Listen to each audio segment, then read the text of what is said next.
Jen. And I'm Jen. And this is Talk Dogs with Us. I came in late on my own. God, Jesus. That's all right. Brain just didn't go. Today's episode is Tricks for Treats. Stories about traditionally spooky species learning through training techniques that we typically think of as dog-focused. But everything with a brainstem learns the same. Is that true? It just felt like there needed to be more there, but everything with a brainstem learns the same. You go towards things that are good for you and away from things that are bad for you. I don't know. Pretty universal. Oh, can't fault that logic. Let's move on. Hey, you want a puppy philosophy real quick? Yeah, Okay, let's do it. Let's do a puppy philosophy. Okay, so here's the puppy philosophy, right?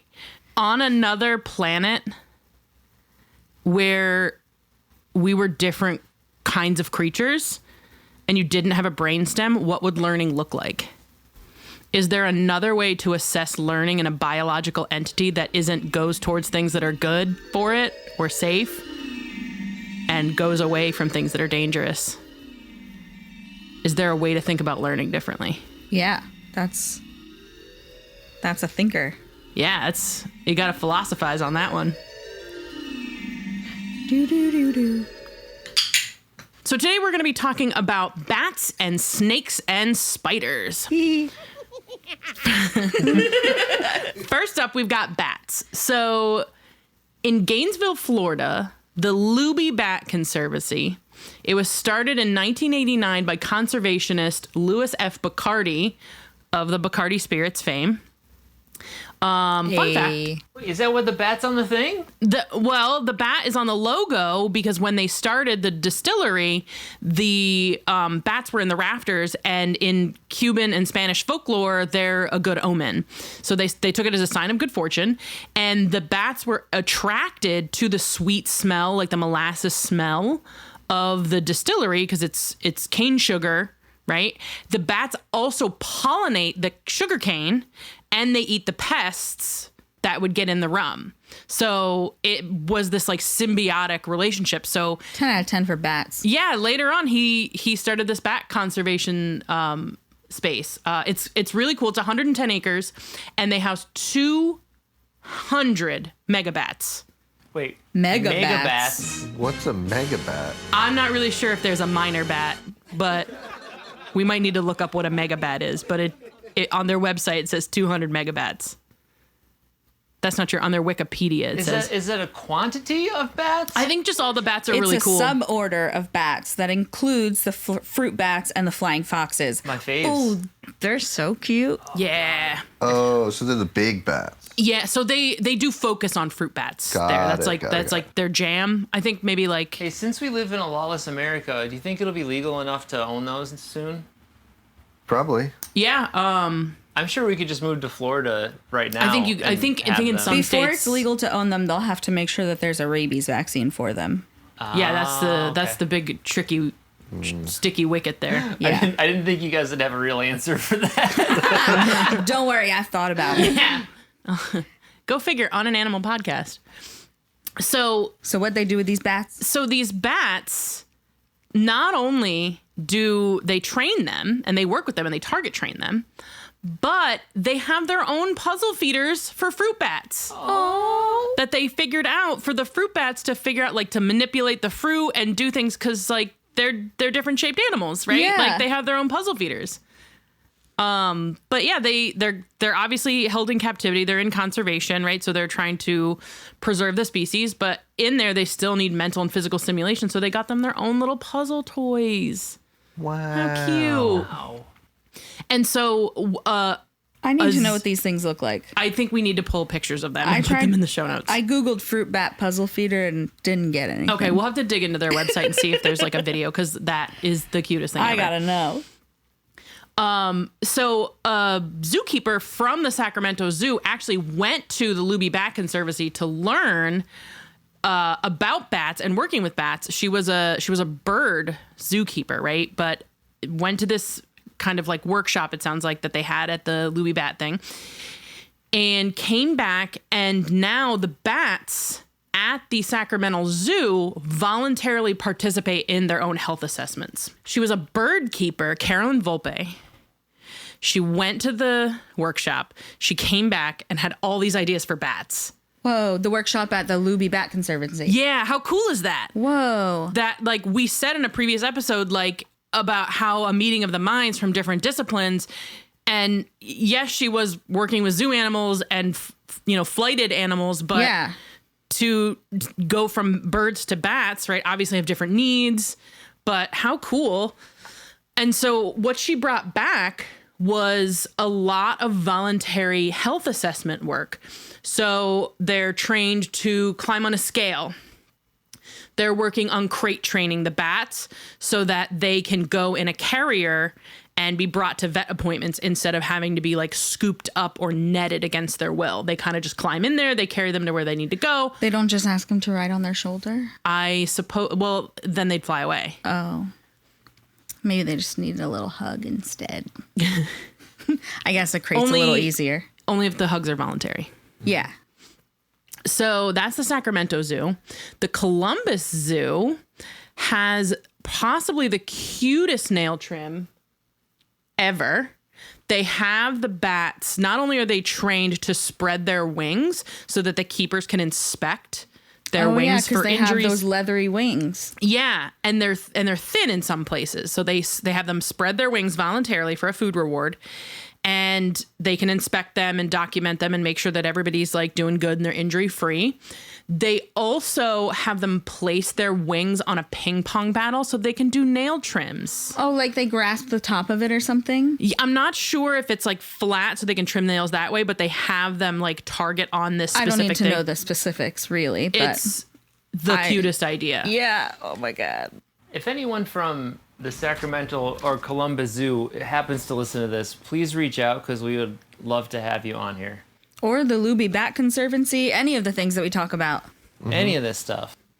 I mean, and also like we're talking about training creatures, but they do, they kind of use these training sessions as a outreach to the public to be like, hey, these aren't super scary. They're like smart and intelligent creatures, right?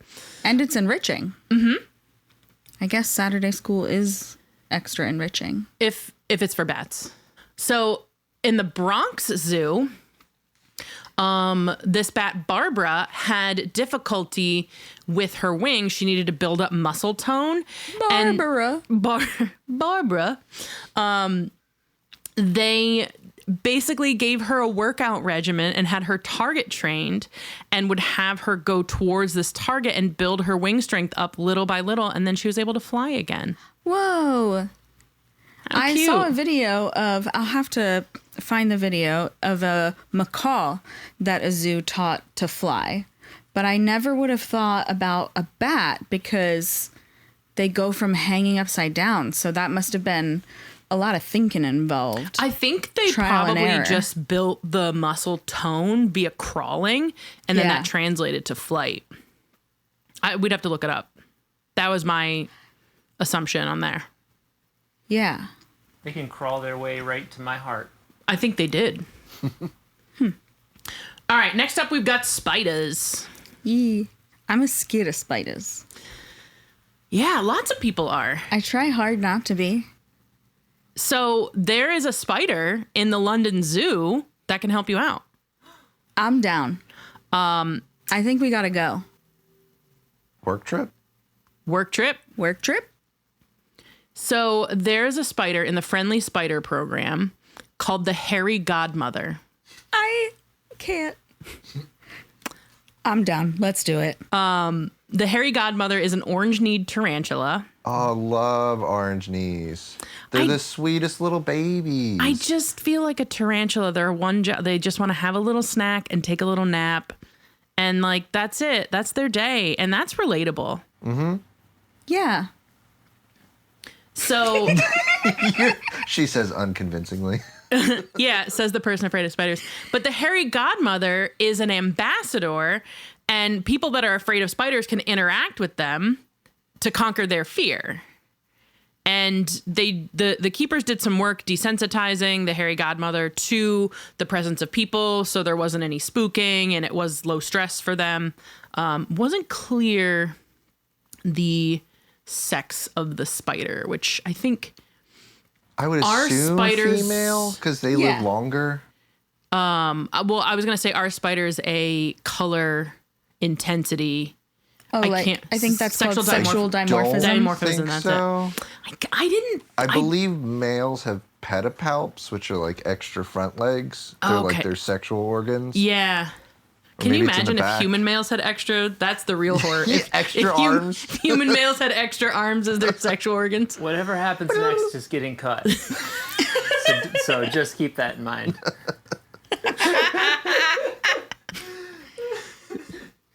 It's not usually clear, according to a quick Google search. Okay, yeah, I was gonna say I couldn't remember if spiders were one of those species where you could either like a bird, you can like really tell who's male, who's female, or like a snake where you're like, I guess you have eggs. That's it. You win. Yeah.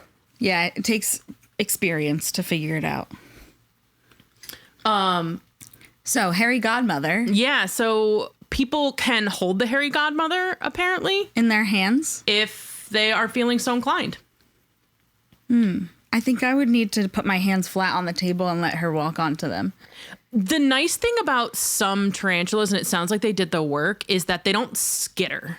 Yeah, the skittering I think is part of what gets me. I really think the skittering is like probably, I'm not afraid of spiders, but I think the skittering is like the scariest part. Yeah. But a million years ago when I worked in a pet store, if I didn't want to be bothered, I would just put a tarantula on my shoulder while I was cleaning the tanks. And nobody wants to talk to a lady with a tarantula on her shoulder like a parrot. Yeah, that's fair. Excellent ploy when you just are having a rough day at work and you don't want to talk to anybody. Just put a tarantula on your shoulder and go about your business and you will be left alone. Although if I wasn't an introvert but still was scared of spiders, I would ask questions about it. That did happen some. Yeah. But mostly people went, hey, never mind. And you'd be like, what? What's the problem? Why is everybody acting like I've got a spider on my shoulder? And they just sit there. They just hang out. Whoa. So they do something cool at Disney, right? Yeah, Disney's one of the places. There's also been some robotics engineers that are looking into this. They're teaching spiders to jump on cue, and they use targeting. And we'll talk about targeting a little bit later. How cute. It's really cute. But they don't use a target stick, or like in dogs, we generally use like a hand as a target for a nose, Yeah. or a paw target. But for spiders, they use a bright light and they put a food reward in the bright light. Oh. So the spider jumps towards the bright light, gets the food reward, and now the bright light can be used to lead. Specifically, they were talking about for the like Disney Animal Kingdom was they were working on getting the spider to walk somewhere so they didn't have to like scoot it. Yeah. Like they didn't have to like scoop them up. Yeah, put it in a cup or anything. Yeah, I don't know that like the previous science was like an index card in a cup kind of scenario. Like I feel like there might be like one other thing you could do that was better it than is that. time tested. They shoe them they shoe them with a paintbrush. Yep. But in this method, they're allowing the animal to move their own body. They're allowing for choice. All right, so our next spooky species is a snakes. We've got snakes and snakes. Don't tread not on me. Trident. A slippery snake. No step on snake. Go down to Washington, full of snakes down there. So at the Shavers Creek Environmental Center, the staff kind of pioneered this because they didn't like there's a ton of dog training books. I don't think there's any snake training books. Very little, I'm sure. There might be a snake training pamphlet. If there's a pamphlet on training snakes, there would be one sentence in that pamphlet on training venomous snakes. That's how little information there kind of was. So they teach a snake to follow a ball at the end of a rod, like a dowel rod. And when they did, they do a food reward. What's wild to me is how few reps you can get with a snake. Yeah, I'm curious about that. I'm dying to know if anybody has worked with snakes. I would love to know, how do you get the reps in to get the behavior to materialize? Because my understanding of snakes is that at best they eat once a week. Yep. Like I can't think of too many species that were fed multiple times a week, maybe babies when we had baby. Do you think they're using an alternative, like maybe they're warm, like heated blankets in the crate? Or... I mean, yes, you can use other motivators, but all of these stories I found said that like there's one about a reticulated python, and when the python touches its nose to the stick, they blow a whistle as the marker, and the snake is rewarded with a rat. I mean, they're just right over at Penn State. We could just ask them. Yeah, like how many can you give? I assume they can only have one rat. That was the thing is like, well, how big's the retic, right? Like, if he's a big boy, would he normally eat 2 rats in a week and then you get 2 reps? Right. Right? Like, that's the question is like, because it's not like snakes generally sit down and eat small chunks of food. Exactly. Okay. It's all at once. So is there a world where, because they're so scent oriented, are there snake scents that are pleasant and something that they would be like rewarding to the snake? Well, they did that. They did that. With Are you serious? There's a snake at the Columbus Zoo. He's an 8-year-old king cobra named His Majesty. They tied the scent of the prey into his target training. So each rep was building a longer relationship in the future, right? So they would scent the prey item, right? So like, let's say it was a rat, right? And they were dragging the rat along. And then, when he would go to the suggested area, it would be clicked and treated, or I actually don't know what their marker was, but marked and treated. But that scent helped him learn to put himself in a tube so that he... That's how they get vet care. Yeah, nice. The obvious Rick and Morty thing, like, I know how to crawl in a tube. But he put himself in a tube to be ultrasounded. Oh. Because he followed the scent of the prey. Yep. Because in the past, that had meant this is where food's going to be. And so they used that association to get him to do medical procedures. And so they actually did, like to your point, they did actually use scent. Just when I think I'm a genius, someone's already done the thing. Someone's already done it. And so the thing about these animals is that normally they're seen as like scary or spooky, but they learn just like dogs do. Yeah. Right? Like some of the things that we touched on a little bit, like target training. I think, do almost all of our clients get taught touch? I teach touch in basic manners, where you hold your hand out, the dog targets your hand with their nose, and you mark and treat, right? My first day of basic manners, we talk about markers. There's a marker on the show. We use a clicker, and every time Elmo gets a snack because I don't want the clicker to go away. So a clicker is one version of a marker, right? There's a verbal yes. There's the whistle. You're going to have to feed him for that too. Yeah, sorry. That's his actual marker. For my deaf dog, I used a thumbs up. Yes. Yeah. Absolutely. I use a thumbs up for Elmo for no fucking reason. But it's not a marker if you don't feed. I don't feed. It's not a marker. I do it, like, I think as a subconscious thing because of Clerk. Sure. Like, because I'll do it with Jude. I think he's come to associate that it's like a positive thing, but maybe not as like. Yeah. Well, yeah, they recognize like our facial features and stuff. Yeah, our facial body language. It's that Dougie Jones thumbs up. Yeah. They also utilize protective contact by having the snake go into the tube. Yeah, that's really crazy. I mean, I don't know how often we use protected contact for dogs. I mean, in my world, we don't use it all that often because we haven't needed to, but we could. Yeah.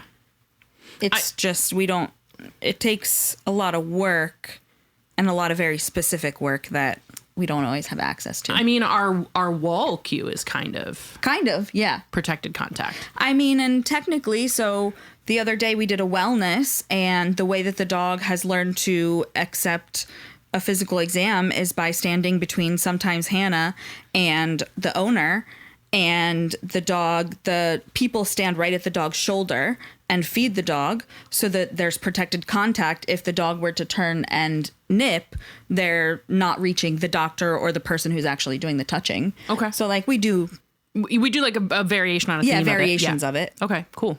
There's a lot of choice here. Always. Right? Even the spider getting to choose to walk into the enclosure, the bat getting to choose to put its nails on a ping pong paddle.